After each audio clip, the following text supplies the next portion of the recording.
दोस्तों, अब audio number 6 में थोड़ा सा बैकअप लेता हूं मैं। इजारदारों को चुनते समय मुर्शिद कुली खां ने स्थानीय जमींदार और महाजनों को प्राथमिकता दी, जिनमें अनेक हिंदू थे। इस प्रकार उसने बंगाल में एक नए भू अभिजात वर्ग को जन्म दिया। तीनों नवाबों ने माना कि व्यापार का प्रसार जनता और सरकार के लिए फायदेमंद है, इसलिए उन्होंने भारतीय और विदेशी व्यापारियों को बढ़ावा दिया। नियमित थानों और चौकियों की व्यवस्था कर सड़कों और नदियों की सुरक्षा का इंतजाम किया। उन्होंने अफसरों के निजी व्यापार को रोक दिया। साथ ही उन्होंने इस बात का भी ख्याल रखा कि विदेशी व्यापारिक कंपनियों तथा उनके नौकरों पर कड़ा नियंत्रण रखा जाए और उन्हें अपने विशेषाधिकारों का दुरुपयोग नहीं करने दिया जाए।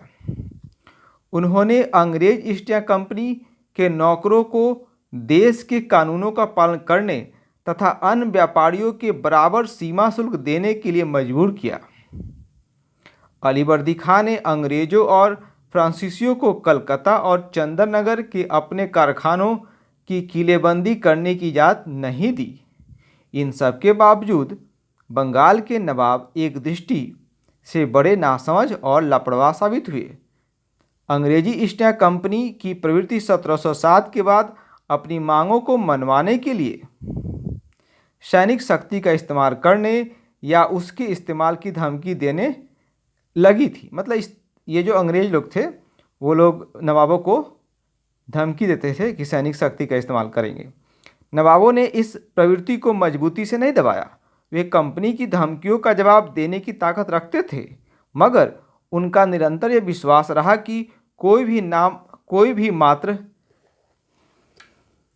व्यापारिक कंपनी उनकी सत्ता के लिए कोई खतरा पैदा नहीं कर सकती।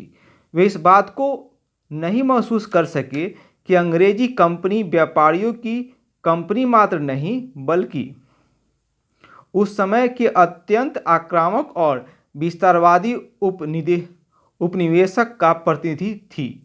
शेष दुनिया के बारे में उनका ज्ञान और उससे संपर्क का अभाव उनके लिए बड़ा महंगा पड़ा। नहीं तो अफ्रीका, दक्षिण पूर्व एशिया, लैटिन अमेरिका में पश्चिमी व्यापारिक कंपनियों के विध्वंसकारी कामों के संबंध में उनको जानकारी अवश्य हो जाती। बंगाल के नवाबों ने शक्तिशाली फौज बनाने की ओर ध्यान नहीं दिया और इसके लिए उन्हें भारी कीमत चुकानी पड़ी। उदाहरण के लिए मुर्शिद कुली खां की फौज में केवल 2000 घुड़सवार और 4000 पैदल सैनिक थे। अलीवर्दी खां को मराठों के बारंबार हमलों से तंग होना पड़ा और अंततोगत्वा उसे उड़ीसा का एक बड़ा हिस्सा उन्हें देना पड़ा। जब 1756 से 57 में अंग्रेजी ईस्ट इंडिया कंपनी ने अलीवर्दी खां के उत्तराधिकारी सिराजुद्दौला के खिलाफ लड़ाई का ऐलान किया, तब शक्तिशाली फौज के अभाव ने भी विदेशी कंपनी की जीत में काफ़ी योगदान दिया। अफसरों के बीच बढ़ते हुए भ्रष्टाचार को रोकने में भी बंगाल के नवाब असफल रहे। यहाँ तक कि न्यायिक अधिकारी, काजी, मुफ्ती घूस लेने में नहीं हिचकिचाते थे। विदेशी कंपनियों ने इस कमजोरी का पूरा फायदा उठाया और सरकारी कानून, कायदों और नीतियों की जड़ें खो दी। अवध के स्वायत्त राज्य का संस्थापक सआदत खां बुरहान उल मुल्क था। उसे 1722 में अवध का सूबेदार बनाया गया था। वह एक अत्यंत निडर, कर्मठ, दृढ़ प्रतीक और तेज आदमी था। उसकी नियुक्ति के समय कोई बगावती जमींदारों ने प्रांत में हर जगह सिर उठाया। उन्होंने मालगुजारी देने से इनकार कर दिया। अपनी निजी सेनाएं गठित की, किले बनवाए और शाही सरकार की अवज्ञा की। यहाँ पर सेवाएं नहीं होगी, सेनाएं होगा। ये जो सेवाएं लिखा ना, सेनाएं होगा। वर्षों तक सआदत खां को उनसे लड़ना पड़ा। उसने अंधेर गर्दी को खत्म किया और बड़े जमींदारों को अनुशासित किया। इस प्रकार उसने अपनी सरकार के वित्तीय संसाधनों को बढ़ाया। विभिन्न प्रकार की सुविधाएं देकर उसने दूसरे सरदारों और जमींदारों को अपनी तरफ कर लिया, किंतु उसने अधिकतर पराजित जमींदारों को नहीं हटाया।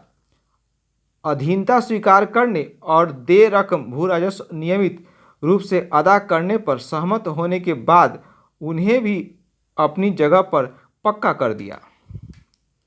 सआदत खान ने 1723 में नया राजस्व बंदोबस्त रेवेन्यू सेटलमेंट किया।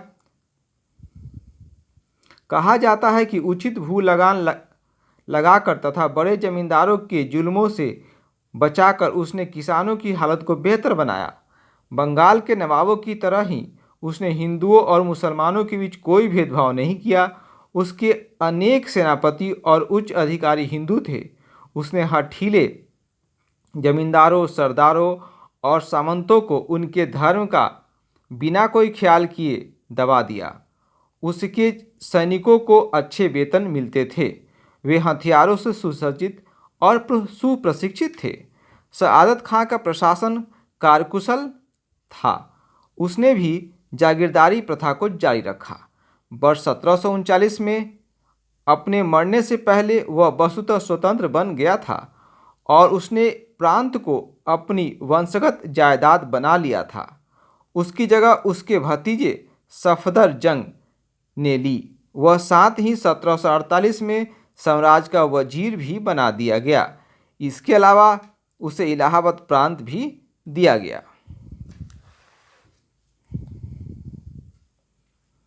सफदर जंग ने 1754 में अपने मरने तक अवध और इलाहाबाद की जनता को किसी अशांति का सामना करने नहीं दिया। उसने बगावती जमींदारों को दबा दिया और दूसरों को अपने पक्ष में कर लिया। उसने मराठा सरदारों से मित्रता कर ली, जिससे उसके अधिकार क्षेत्र में उनकी घुसपैठ न हो सके। राजपूत सरदारों और शेखजादाओं की वफादारी हासिल करने में भी वह कामयाब रहा। उसने रुहेलों और बंगस पठानों के खिलाफ लड़ाइयाँ छेड़ी। बंगस नवाबों के खिलाफ 1750-51 की लड़ाई में उसने मराठों की सैनिक सहायता तथा जाटों का समर्थन प्राप्त किया। इसके लिए उसे मराठों को प्रतिदिन 25,000 रुपये और जाटों को रोज 15,000 रुपये देने पड़े। बाद में उसने पेशवा के साथ एक करार किया, जिसके अनुसार पेशवा ने मुगल साम्राज्य को अहमद शाह अब्दाली के खिलाफ मदद देने और उसे भारतीय पठानों इसको फिर से करते हैं।